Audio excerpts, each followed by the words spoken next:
Hello, everyone. Welcome back to another episode of AKP Sports Talk. As always, I'm Ari here with Korea, back for another Thursday. Uh, we got a football game tonight. You can call it that with the Jets and Patriots. We'll start off with a quick recap. Both of us had sweat-free unders, or pretty sweat-free unders for the Falcons Eagles. Uh, Sweat-free first half. There was got a little closer in the full game, but still, legacy comeback by Kirk Cousins, obviously, in the Falcons. Curry, what did you take away from that game? Yeah, just from a full game under perspective, it was definitely getting a little nerve wracking near the end. Obviously, Kirk Cousins having that, legacy drive, to kind of, prove all of the doubters wrong on his prime time performances. But, obviously, once obviously that happened, when that score happened, we were just hoping that, the Falcon, the Eagles would not go down and kick a game winning field goal because obviously that would push it over at 46. So, we were just hoping for a defensive stand, and obviously the Eagles got that. The Falcons got that late interception on Jalen Hurts. So obviously, ended it at 43. So, besides that, though, it was a pretty sweat-free under if you really look at the whole game perspective.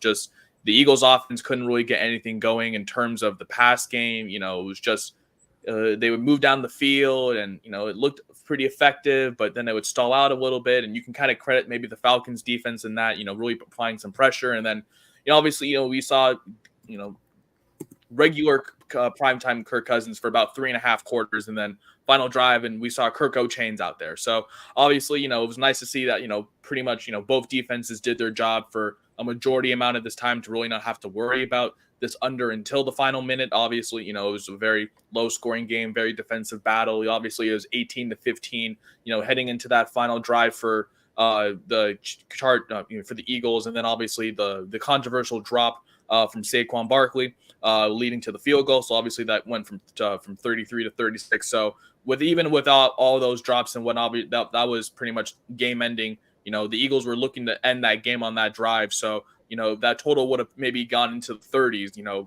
without all that, variance of chaos. So I still think that would have been a sweat-free winner, even without all that chaos. So that's definitely a winner for me. Obviously, Ari, I know you had a great winner as well with that first half under. I'll let you get into it. How did you do on Monday? Excuse me.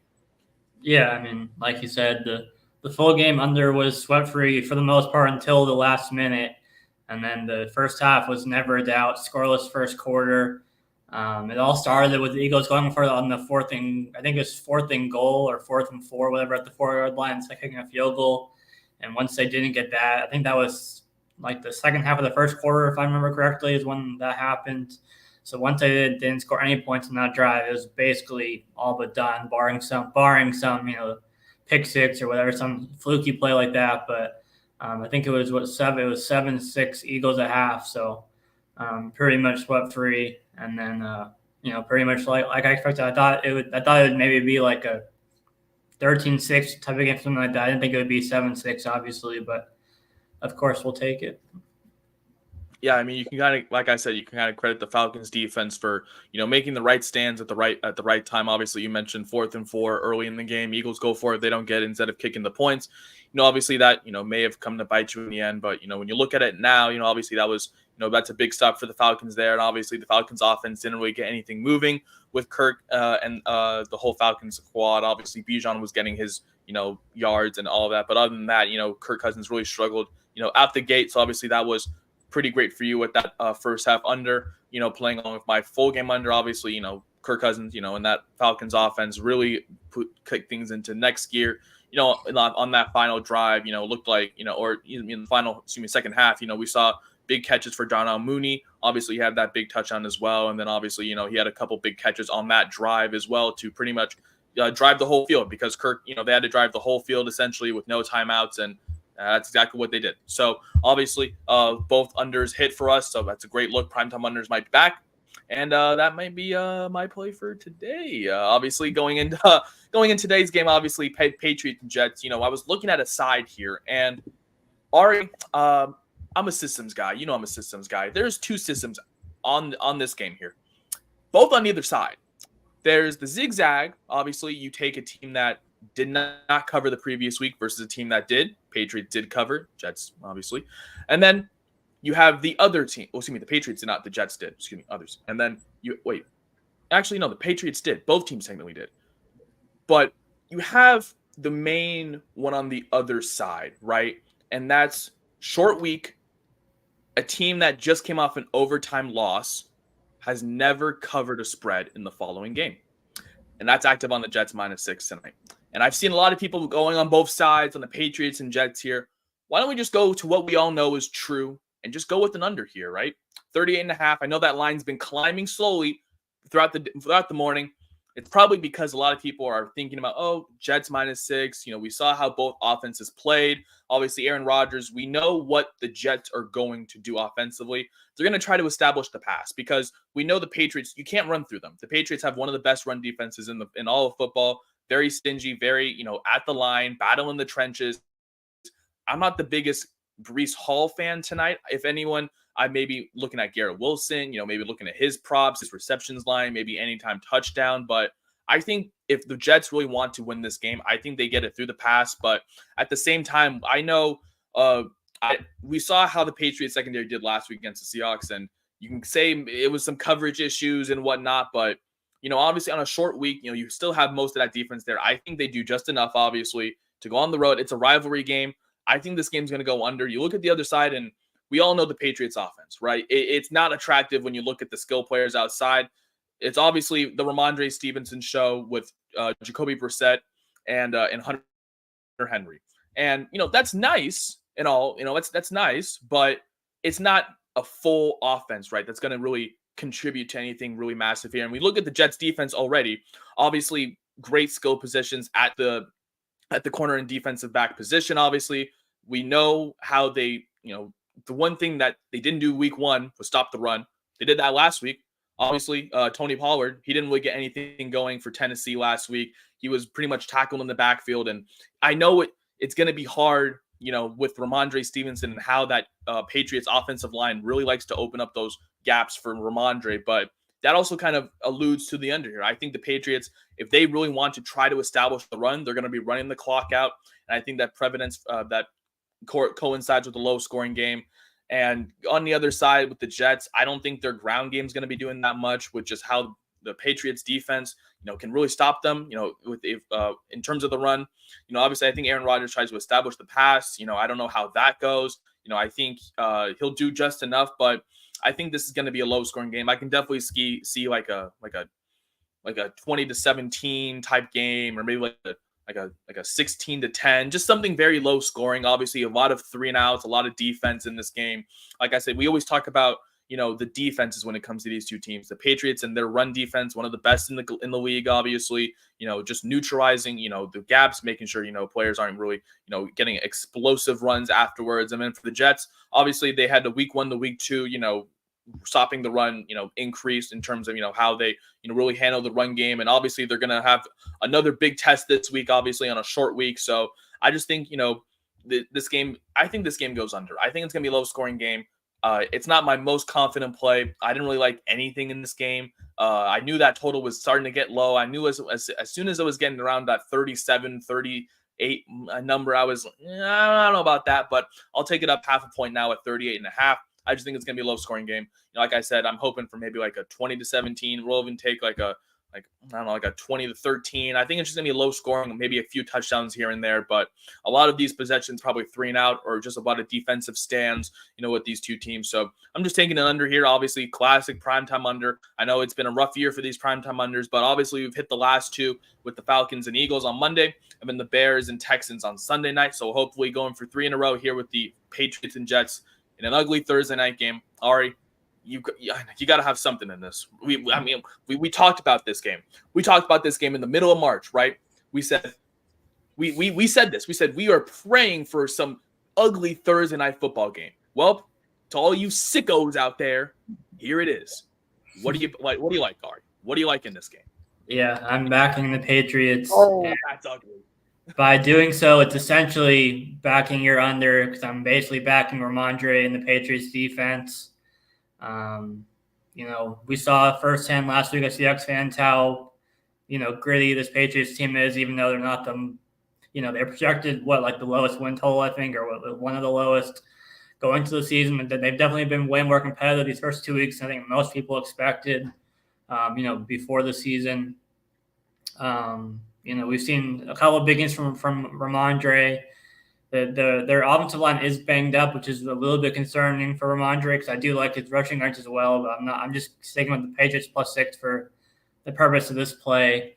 But then the Jets have also struggled against the run. I mean, obviously week 1, you can credit the Jets struggling, or you can also credit the Niners scheme and just their scheme just being really good. Obviously, they kind of held Pollard in check last week for the most part, but he also got involved in the receiving game, which obviously Ramondre can do as well. So I think we could see him catch a few passes out of the backfield as well if Brissett's facing pressure. Because last week I could count at least like 4 or 5 times the Seahawks pass rushers had him wrapped up, and he somehow got it away. So he knows when to get rid of the ball. The Jets secondary is obviously really, really good, but the run defense has left a lot to be desired. And the Patriots, I think they did through 2 weeks, they lead the league in plays where they have extra offensive linemen, where they have 6 offensive linemen. I think we're going to see a lot of that again today with those like jumbo formations with more offensive linemen, especially with a couple starters I think already ruled out if I'm not mistaken. So really just backing a 1 possession low scoring game by backing the Patriots here. I think we're going to see Brissett do just enough, and then Ramondre do enough to kind of sustain drives and, hopefully result in touchdowns, but at the very least field goals to keep it in. And then we see their defense, Patriots defense, get to Rodgers, I think, early.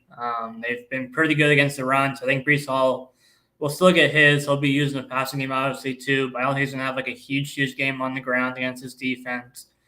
We're really just getting – I don't know. I've seen people on both sides, so I can't really say like one side is like super public just based on what I've seen. And, obviously at the end of the day, that only means so much also when it comes down to the game actually being played too. So I'm just trusting the Patriots defense and the ground game a little bit more to at least keep it a 1-score game, hopefully not a 7-point 1-score game, obviously, with this line.